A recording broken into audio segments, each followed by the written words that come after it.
Assalamualaikum warahmatullahi wabarakatuh dan salam sejahtera. Hari ini kita bersama dengan Muhammad Zuaziman bin Muhammad alias Abdul Rahman yang merupakan pelajar Universiti Pendidikan Sultan Idris bernombor metrikan D2019108731 akan membicarakan tentang perbandingan epistemologi barat dan juga timur. Jadi, persoalan yang pertama adalah apakah itu epistemologi? Okey, epistemologi ini berasal daripada perkataan Yunani iaitu epistem dan logos. Epistem membawa maksud pengetahuan dan logos membawa maksud ilmu.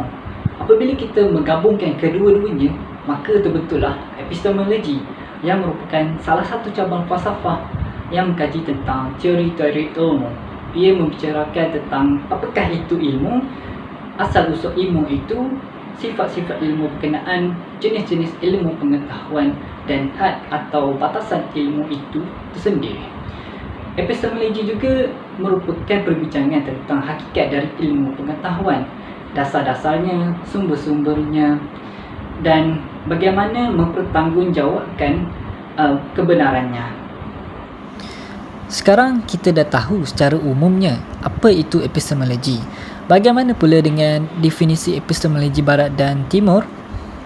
Okey, epistemologi barat berkaitan dengan aliran empirisisme yang menyentuh pengetahuan diperolehi dengan panca indera dan aliran rasionalisme yang menjurus pengetahuan akal sebagai kaedah sumber dalam memperoleh ilmu pengetahuan. Epistemologi timur pula mempunyai hubungan dengan aliran ilmu wahyu, agama Islam, Kristian, Yahudi dan aliran intuisionisme yang merangkumi daya pemikiran manusia melebihi daya pemikiran manusia biasa, terutamanya menyentuh berkaitan kaedah memperoleh sesuatu ilmu pengetahuan itu. Secara asasnya, epistemologi barat dibahagikan kepada dua aliran, iaitu aliran empirisisme dan aliran rasionalisme. Begitu juga dengan epistemologi timur yang menggunakan aliran ilmu wahyu dan aliran intuisionisme. Jadi, apakah perbezaan aliran-aliran tersebut? Okey, aliran ilmu wahyu di dalam epistemologi timur yang dipegang oleh tokoh-tokoh ilmuwan agama Islam, Kristian dan Yahudi, ianya menekankan konsep ilmu pengetahuan, terutamanya dalam bidang sejarah yang selari dengan kitab Al-Quran, Injil dan Taurat. Keyakinan ini diperkuatkan dengan kisah-kisah sejarah dan zaman lampau yang saling berkaitan dengan ketiga-tiga kitab utama tersebut. Aliran intuisionisme pula melihat kepada keupayaan pencernaan ilmu pengetahuan melalui jalan metafizik dan mencapai tahap fana yang meleburkan perbezaan di antara objek dan subjek serta mewujudkan kesatuan di antara kedua-duanya sekali. Pemikiran ilmu pengetahuan ini sebenarnya tidak lari daripada konsep keagamaan atau ritualisme dalam agama Islam, Kristian dan Yahudi, di samping agama Buddha dan fahaman Hinduisme. Bagi aliran rasionalisme di dalam epistemologi barat, ia lebih menekankan kepada penggunaan akal semata-mata dalam proses menggali ilmu pengetahuan.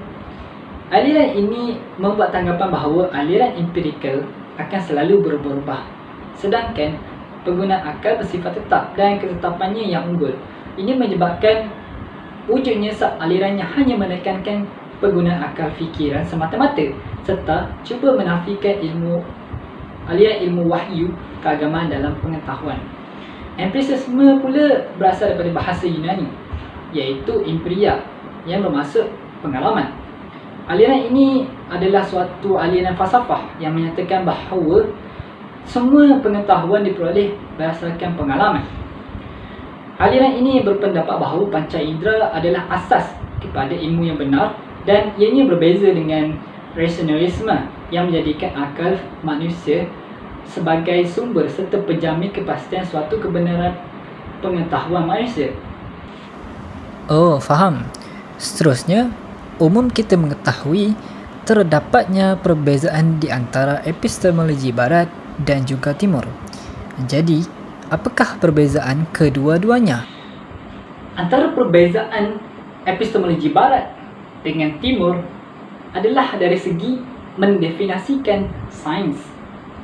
Di dalam epistemologi barat, segala benda yang dapat diperhatikan secara sensual yang terhad kepada bidang sains fizikal atau empirikal, sementara benda yang lain yang tidak dapat disentuh, bukan fizikal dan metafizik, tidak termasuk dalam objek yang dapat dikenali secara saintifik.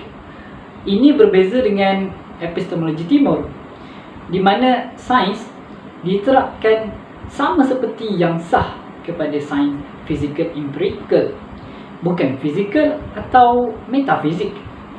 Ilmu bukan sahaja terhad kepada ilmu empirikal seperti fizik, botani, mineralogi dan astronomi, tetapi ia juga termasuk ilmu non-empirikal seperti konsep-konsep mental dan metafizik.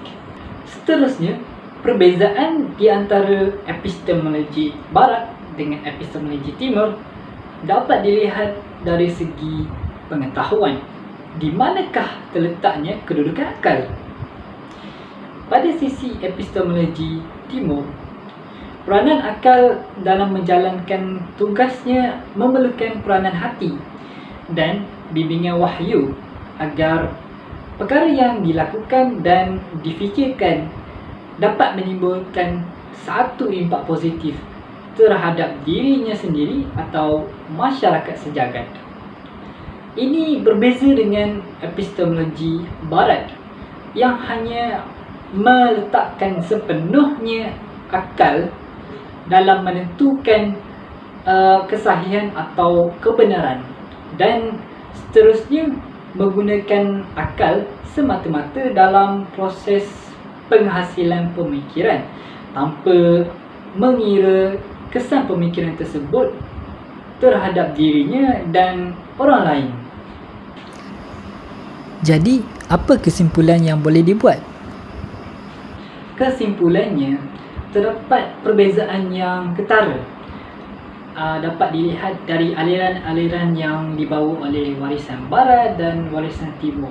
Dari segi perspektif epistemologi, ilmu pengetahuan dari bidang sejarah dan falsafah sejarah, epistemologi menurut peradaban Islam tidak terlalu sukar dan sangat fleksibel selagi ia berlandaskan dengan wahyu dan hati tanpa mencacatkan kepentingan kedua-duanya dalam menghasilkan sesuatu cabang keilmuan. Berbeza dengan perspektif aliran barat yang hanya mengutamakan kaedah penyelidikan saintifik dan penggunaan akal serta panca indera dalam menilai muktamadnya sesuatu bidang ilmu pengetahuan dari segi kesahihannya.